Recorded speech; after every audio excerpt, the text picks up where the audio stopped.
Cidade Verde Notícias. Oferecimento Hora Telecom. Sua conexão com o agora.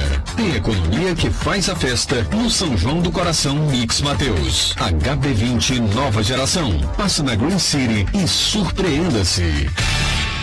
1h14, de volta com Cidade Verde Notícias. Vamos falar sobre cultura, vamos falar sobre Salipe, fazendo aqui uma conexão com o Salão do Livro do Piauí, porque neste sábado tem um bate-papo literário bem interessante.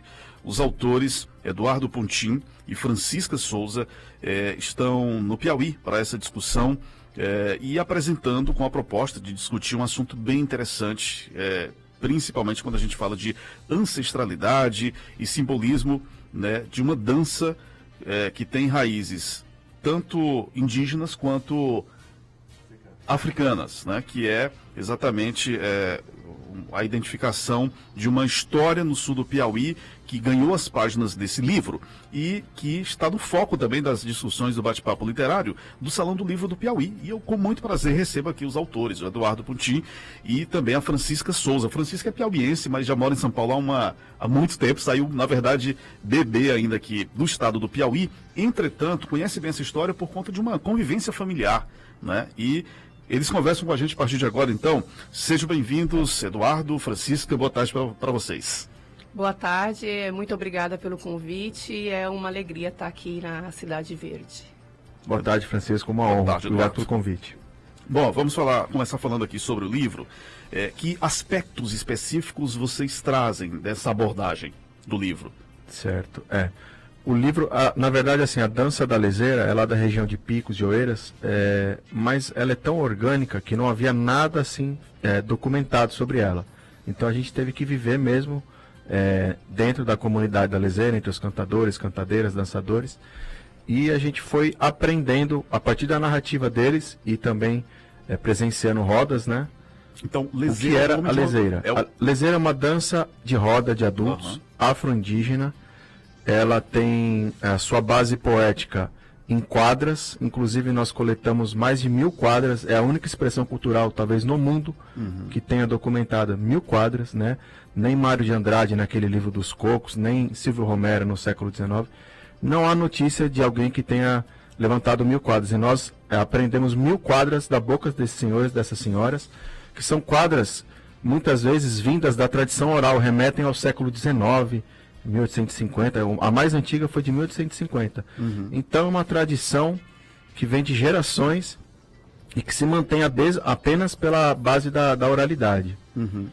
E o trabalho, ele durou quanto tempo, Francisca? Essa pesquisa, desde quando vocês iniciaram esses primeiros levantamentos até chegarem à publicação efetiva do livro? Nós ficamos por 4 anos na feitura do livro. Se iniciou em pesquisa de campo, na pandemia, né? Nós estávamos em São Paulo, viemos para o Piauí para passar a pandemia, achando que iria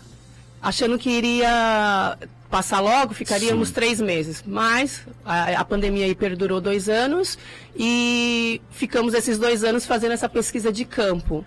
Então a gente ia num cantador, ele falava, olha, vocês precisam conversar com outro cantador. Nós íamos nesse outro e assim fomos fazendo uma teia, né, para tentar documentar o máximo possível que a gente tinha de informação sobre cantadores e cantadeiras. E aí depois de 2 anos voltamos para São Paulo e aí em São Paulo iniciamos o processo de feitura do livro para ele se concretizar e pegar em mãos. Então são 4 anos. E resultou num livro de quantas páginas?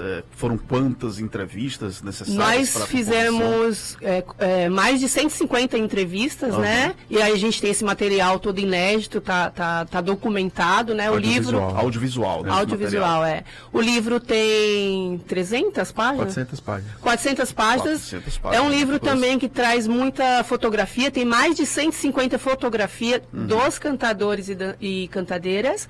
E nós colocamos uma inovação no livro que é o QR Code. O QR Code é colocado lá, então tem a letra da música e você coloca o leitor de QR Code e ali você consegue ouvir na hora aquela letra, né? Entendi. Então é uma coisa bem interessante, é multimídia, né? Eduardo, o Dantas esteve com a gente, foi o Dantas que fez a captação. Produtor dos discos da Maria da Inglaterra. Conheço o Dantas, grande amigo. Zé Dantas. Por meio de um... um estúdio itinerante que levou numa picape, a gente andava lá no meio do terreiro, botava o microfone no chão para captar a pisada. Sim, sim. E eu só falei, ó Zé, só tem uma coisa que eu te peço. Não vamos dar nenhuma orientação, eles sabem o que eles estão fazendo, só vão captar. Então a gente só foi lá captar esse ambiente. Para deixar o mais natural possível. Exatamente. Sem artifício nenhum. Perfeito. A coisa como ela é. Então o leitor tem acesso também à audição do que está sendo narrado, né? Entendi. Isso pode gerar um outro produto no futuro? Uma espécie de documentário, algo parecido? Sim, com certeza, né? A gente está pensando nisso, né? Eu acho que a Leseira merece, ela está numa fase muito boa atualmente, Francisco, de reconhecimento. A gente entrou com um pedido para que ela se torne patrimônio cultural brasileiro junto ao IFAM.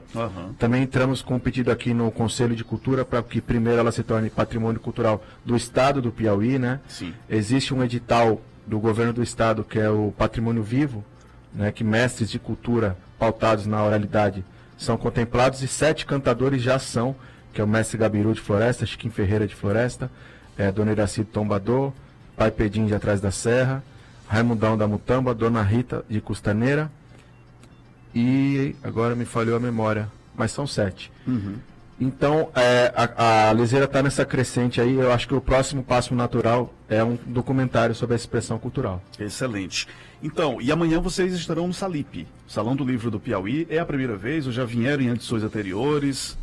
É a primeira vez que a gente vai participar do Salip, sim, e vamos trazer um grupo de leseira de Floresta do Piauí, e é a primeira vez que eles vão se apresentar também, então pra gente é uma alegria imensa poder trazê-los para que eles possam mostrar, né? Porque uma coisa você vê na teoria ali no livro e outra coisa você vê a dança acontecendo, né? A pisada, a batida. Perfeito. Então a gente quis trazer isso para as pessoas sentirem e verem o que é a leseira mesmo em si. E essa abordagem vai ser feita lá no Bate-Papo Literário a partir de que horas? A partir das 20 horas estaremos lá no Bate-Papo Literário. 8 da noite, neste sábado. Vamos deixar então aí, vamos fazer um convite para o nosso telespectador, para o nosso ouvinte já se programar para esse bate-papo literário interessante já nessa reta final também de Salip, né, do Salão do Livro do Piauí, que segue com a sua programação até o domingo.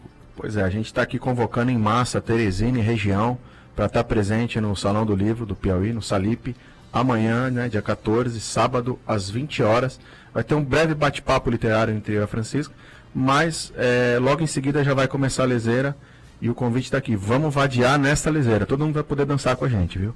Perfeito, Francisca, reforça aí o convite. É isso aí, estamos aguardando que venham ver, e assim, tem a coisa da dança em si, então quem vier vai ver realmente o que é a leseira, como que ela é feita, a prática da leseira, que é essa dança de ancestralidade e simbolismo. Tá ótimo. E eu quero agradecer muito a presença de vocês aqui no estúdio do Cidade Verde Notícias, para a gente bater esse papo interessante e já dar esse spoiler interessante da programação de amanhã do Salão do Livro do Piauí. Muito obrigado a vocês. Um grande prazer, Francisco. Prazer, nós que agradecemos. Ótimo. Olha, e depois dessa entrevista, Mauro, vamos chamar o último intervalo comercial do programa. Na sequência, a gente volta com os destaques finais da edição desta sexta-feira, dia 13 de junho, do Cidade Verde Notícias. Até já.